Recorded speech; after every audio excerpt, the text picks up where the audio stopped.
we will start with Catherine, just to take the 10. So 3 useful tips to help with publishing during a PhD. I noticed that you mentioned you did not publish during your time, but you are such a well-known professor in the world now. So I'm sure that we can learn from some of the tips that you have observed in the past years.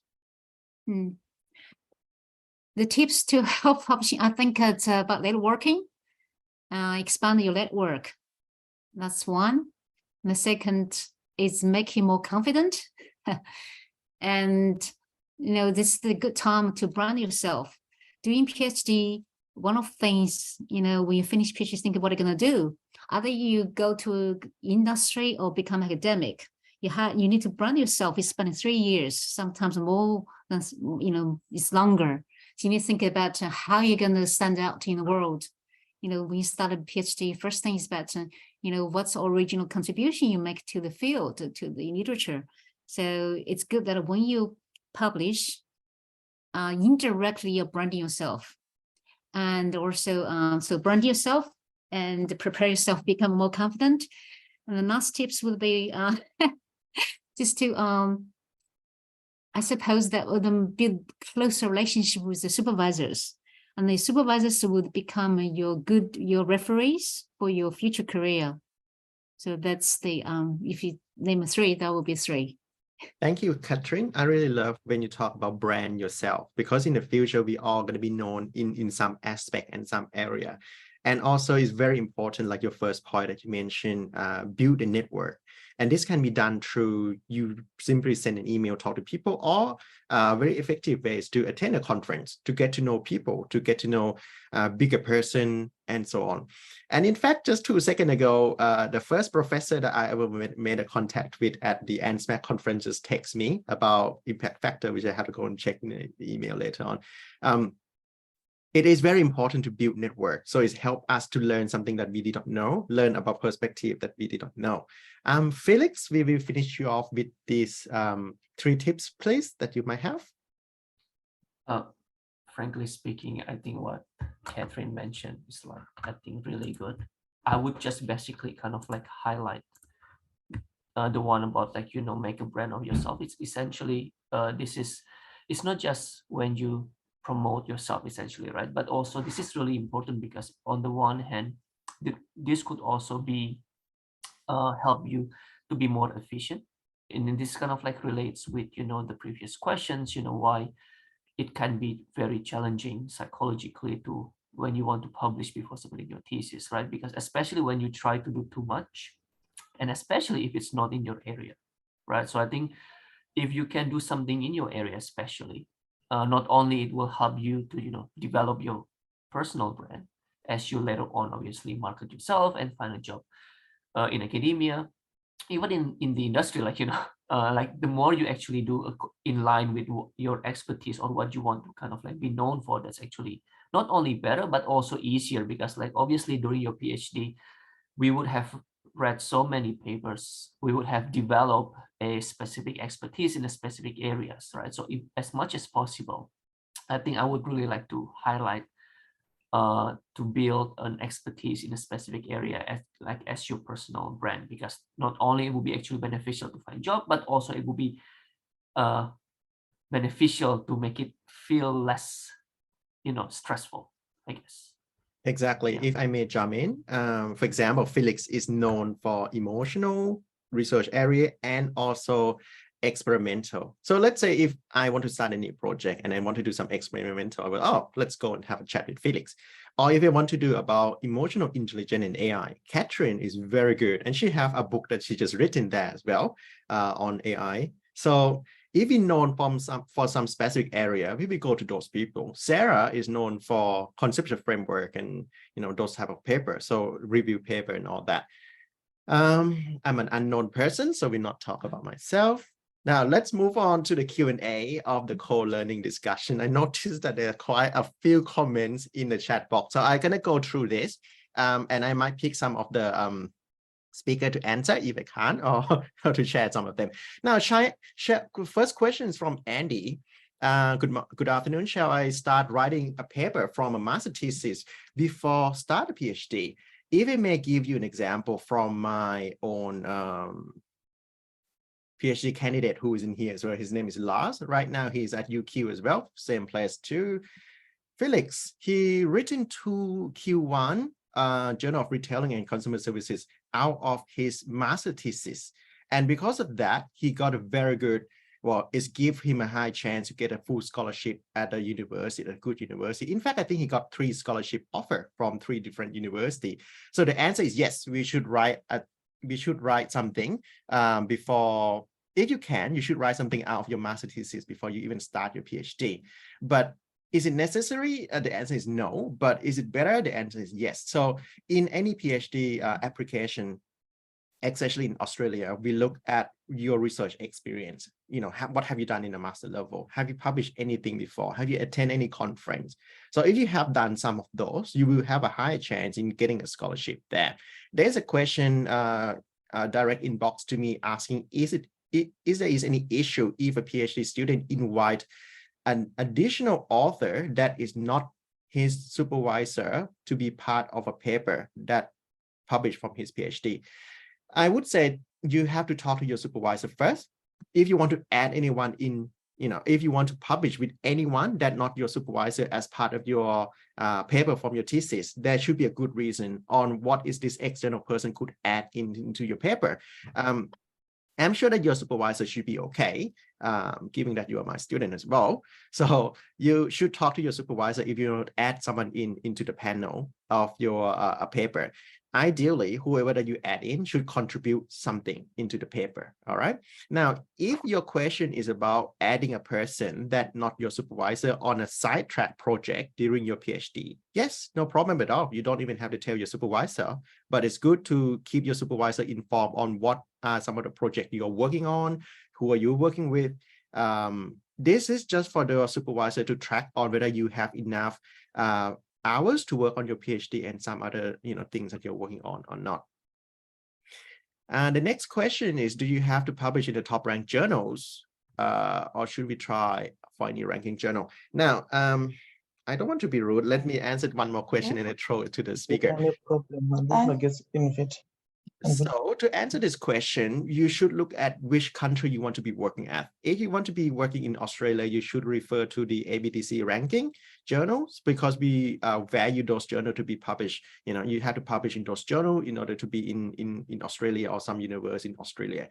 If you want to be in China, we use another ranking because I work with many Chinese candidates. If you wanted to be in US, you might using, you know, other Texas, Dallas, or whatever ranking there. So you might need to check which ranking journal that you need. But the answer in general answer is yes, you should publish in a, not a top rank, but maybe in a good ranked journals, in a top, say 70% type of journals, Q1, Q2, in order to have a good chance in get a job and all that. But of course, all universities would hope to get higher ranked journal. Like I give you an example, in my university, University of Southern Queensland, we are hoping for everybody to publish in Q1. I mean, once per year or something like that as a KPI. So yes, we should try to target like a high ranked journal, but it doesn't have to be like the top 1%. Now, Sarah, today we have a chat about this topic as whether you asked about a question there. Now, I might pick on Sarah first, and then Felix and Catherine. So Sarah, could you please help with this question? Is it a good idea to email the abstract or the title of the paper to the editor before you actually submit to the paper? This is a very good question, and thanks, Park. During my so when I do my publication, typically the time when I actually email some information about my paper to the editors is when I'm submitting to a special issue. It is because special issue generally would have a really targeted area that they would like to publish in, and the editors might have some ideas in mind, like some papers, some specific topics that they are looking for. So I generally, sometimes I would check with the editor to see whether my paper could be a suitable paper for their special issue, because sometimes if not, then it will get rejected, and we don't want to waste the time of ourselves and also the editors and other reviewers. So if you are targeting a special issue and you're not sure whether your paper is suitable, then I would suggest to do that, to ask for the guest editor opinions before submitting to the system. For a normal issue, it is not very common for myself to send the abstract or title, but in the case that I would, because generally, if this is something like really new, something really interesting, but may not like been published in a journal before, but we thought it's going to be like something that the editor is looking for, then it could be a good idea to ask the editor. But generally, I think it could be more common when it comes to special issue than the normal issue. Thank you, Sarah. Can I ask a darker side? Have you ever sent an email before you submit to a journal? Like send an email to the editor, say, here's what you're doing, and it's end up as a more positive towards your review? You don't have to answer this, but my question is, have you ever sent an email to the editor saying this is what you're doing, and it's end up as a positive way for your your submission? Well, general, I think for a few times I ask the editors about my paper, and if they say it's a good fit for the journal, then you generally pass the desk, the desk review, and it will be sent to reviewer. So I guess it's a positive side that the papers is considered suitable for the special issue. Perfect, thank you. Yeah. Let me bring Catherine in for a second, because she is an associate editor for so many journals. Catherine, do you feel annoying at all when people send an email to you saying, here is a paper that they want to submit to your journal? Do you feel annoying, or do you feel happy about it? Well, depends. I do read. If anyone sends me an email, I like to read. So if the topic is interesting, if the methodology is rigorous, I would reply and respond. I would encourage. However, if it's otherwise, I will still respond. Whether it's a good idea or not, then it depends on the editor. So if the editor is responsive, and then that's a good idea, because some editors are very enthusiastic, some editors are passive. So I remember I gave a speech the other day to students at Griffith University. I was talking about that. It's good to check the editor's personality. So some editors, they're very passive, they're very irresponsive. It's a low point. You send that, might take forever, just waste of time. But other cases, if editors are responsive, it's good. It's always good. So even if the editor not interested in topic, at least somehow you leave an impression in editors. Somehow maybe one day, conference or somewhere else, or your name might come across and become, just a formal kind of impression. It's always good to reach, even it's annoying. It's okay to do so. Be proactive is good. Thank you, Catherine. We're going to move on.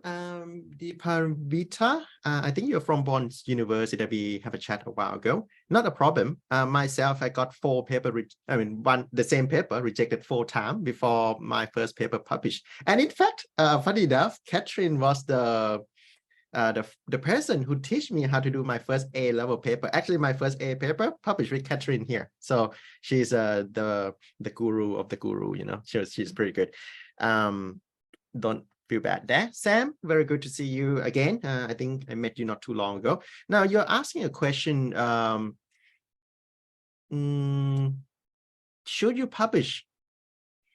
What is your opinion on publishing a topic that may not be directly to your PhD and working with team outside? I think this is a very good idea. In fact, I think majority of my PhD candidate before I joined earlier, they are working on a sidetrack project as well. So they might not be working with me. They might be working with someone else to grow their network and area. But what is important here is that you need to make sure that you let your supervisor know that you are doing this. So it's not like they will not feel like you're doing it against, behind their back. And at the same time, they monitor your hours, whether you have enough, time to work on your PhD and all that. But personally, I would motivate my own PhD candidate to work on a sidetrack project after work on your own PhD. So that it will be a good thing, but it should somewhat be relevant to what you want to do, because it's come back to what Catherine and Felix talk about, the brand name and be well known and all that. The next question is about how do we know which one is called traditional, pay to be published journal or good quality journal. Depend on the target market of your country that you want to go and stay living or work at. So in Australia, we would suggest you to use the ABDC ranking, and also keep an eye on. This is an up to debate topic, so it's quite sensitive. I don't want to mention what is the name of the publisher or the name of the journal. Normally, each university, you have your own policy on what journal considered as a predator, what journal is not considered as predator.